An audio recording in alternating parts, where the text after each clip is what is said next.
Assalamualaikum warahmatullahi wabarakatuh. Apa kabar semuanya? Semoga sehat selalu dan senantiasa diberikan selalu untuk terus berkarya. Terlebih dahulu saya akan memperkenalkan diri saya. Nama saya Rodaina Saputri. Saya mahasiswi Winsuska Riau, jurusan Administrasi Negara, Fakultas Ekonomi dan Ilmu Sosial. Di sini saya ditugaskan oleh dosen saya untuk membuat sebuah video singkat tentang dampak otonomi daerah. Saya memilih sebuah daerah, yaitu daerah Kabupaten Pelalawan, di mana saya tinggal di daerah tersebut. Sedikit saya jelaskan tentang otonomi daerah. Otonomi daerah adalah hak kewenangan dan kewajiban daerah otonom untuk mengatur dan mengurus sendiri urusan pemerintah dan kepentingan masyarakat setempat sesuai dengan peraturan undang-undang.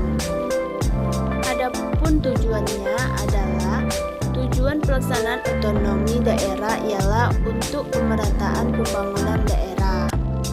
Tentunya setiap otonomi memiliki beberapa dampak, yaitu ada dampak positif dan negatifnya.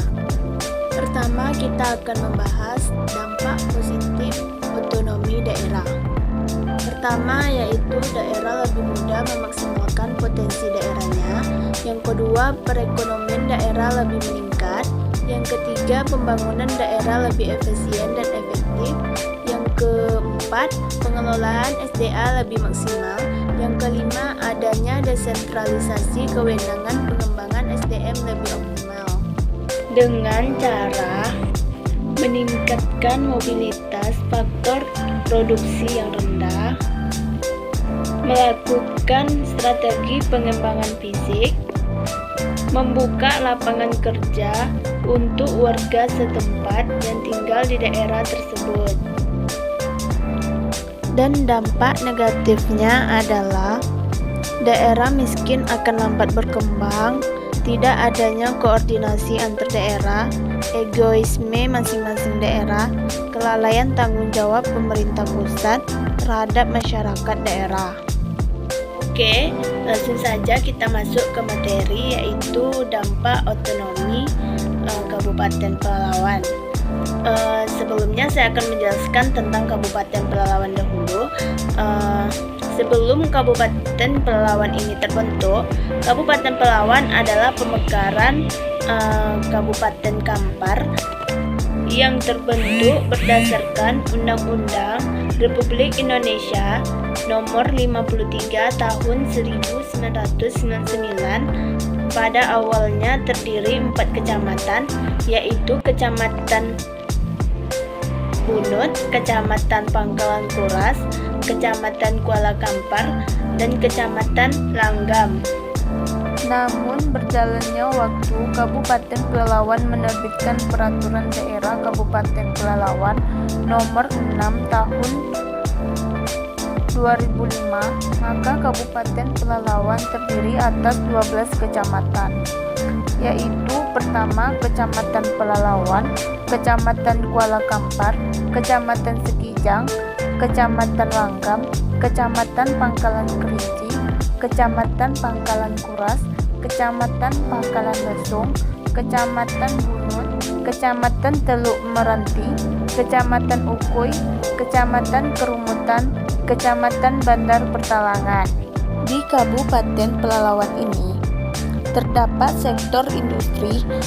Sektor industri di Pelalawan merupakan sektor utama dalam perekonomian Kabupaten Pelalawan.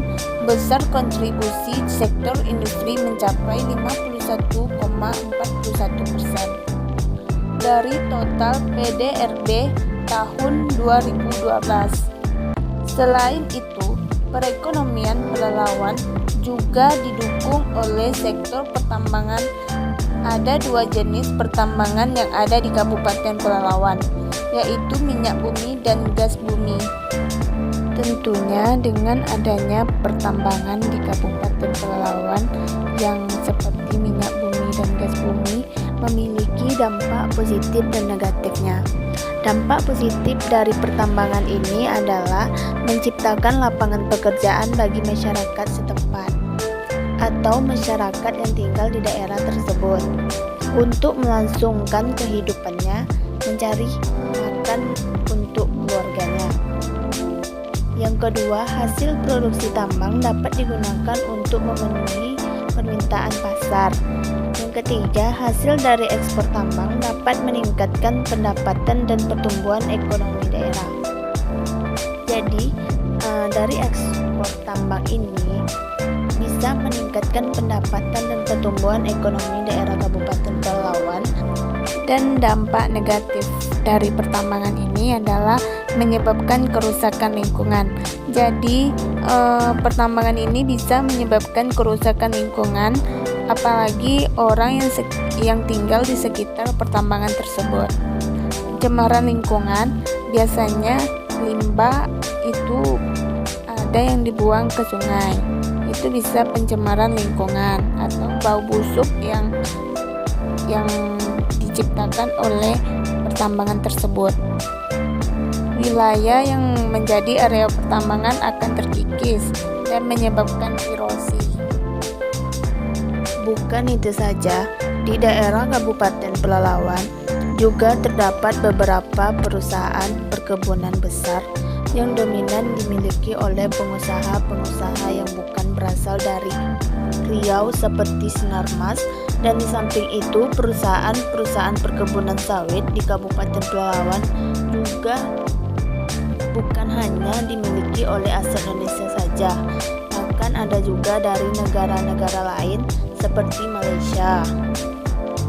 Dalam aktivitas pembangunan perkebunan kelapa sawit memberikan pengaruh eksternal yang bermanfaat positif atau bermanfaat bagi wilayah sekitarnya.